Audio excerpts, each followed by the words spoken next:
Neema yako, neema yako yanitosha, neema yako, neema yako yanitosha, neema yako. Père éternel, que ton nom soit glorifié.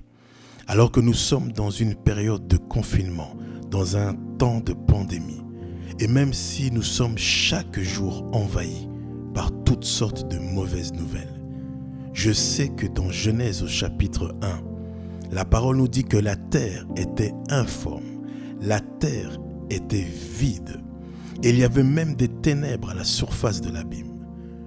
Mais même dans cette atmosphère, l'Esprit de Dieu était là. L'Esprit de Dieu se mouvait. Et Dieu dit que la lumière soit, et la lumière fut. Aujourd'hui, quelle que soit l'atmosphère autour de nous, je sais que le Saint-Esprit est là. Voilà pourquoi chaque jour de ce confinement, nous voulons déclarer la parole de Dieu. Nous voulons déclarer toutes les promesses de Dieu, afin que l'atmosphère autour de nous devienne favorable.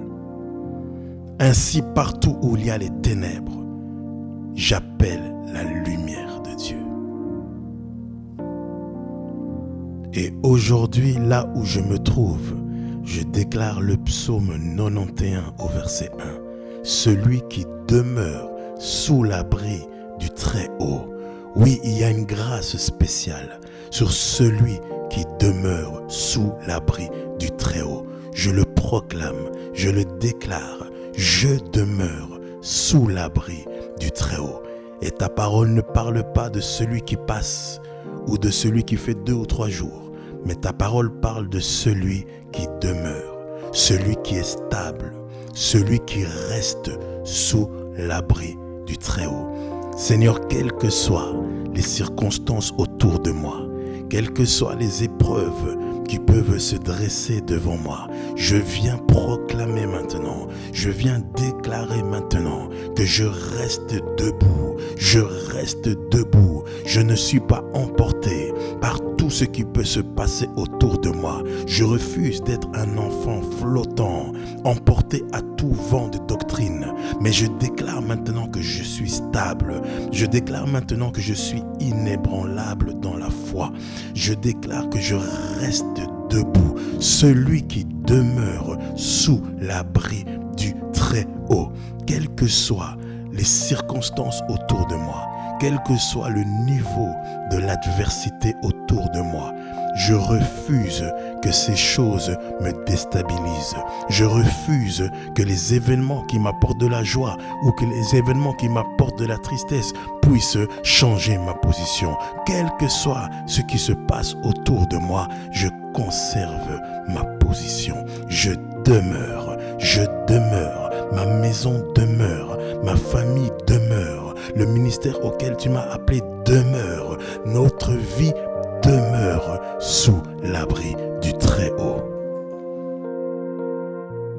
Il y a un abri, il y a un endroit où la pluie peut tomber, mais sans m'atteindre. Il y a un endroit où la tempête peut souffler, mais sans pouvoir m'emporter. Je déclare ma maison est sous l'abri du Très-Haut. Je déclare ma famille, mon foyer est sous l'abri du Très-Haut. Je déclare ma santé est sous l'abri du Très-Haut. Je déclare ma rue, mon quartier est sous l'abri du Très-Haut. Merci Seigneur, parce que je suis sous ta protection divine. Et la Bible annotée nous dit, celui qui habite sous la retraite secrète. Alléluia. Oui, il y a une retraite secrète. Qui dit secret dit introuvable. Qui dit secret dit invisible. Il y a un endroit où la maladie peut essayer de me chercher, mais elle ne me trouvera pas parce que je suis introuvable. Les œuvres des ténèbres peuvent essayer de me chercher, mais elles ne me verront pas parce que je suis invisible. Merci Seigneur. Je suis caché dans le sang précieux de Jésus-Christ. C'est pourquoi je repose à l'ombre du Tout-Puissant. Je le déclare encore, je repose à l'ombre du Tout-Puissant. Je repose à l'ombre du Tout-Puissant. Celui qui se repose n'est inquiété par rien. Rien ne peut troubler celui qui est dans le repos de Dieu. C'est pourquoi ton amour, ta joie, ta paix, ta vie, le bonheur, la grâce vont m'accompagner tout au long de cette journée. Et je te dis merci Seigneur, car aujourd'hui j'ai déclaré ta parole et elle ne retournera pas à toi sans effet, sans avoir exécuté ce pourquoi elle a été envoyée. Dans le nom puissant de Jésus-Christ. Amen.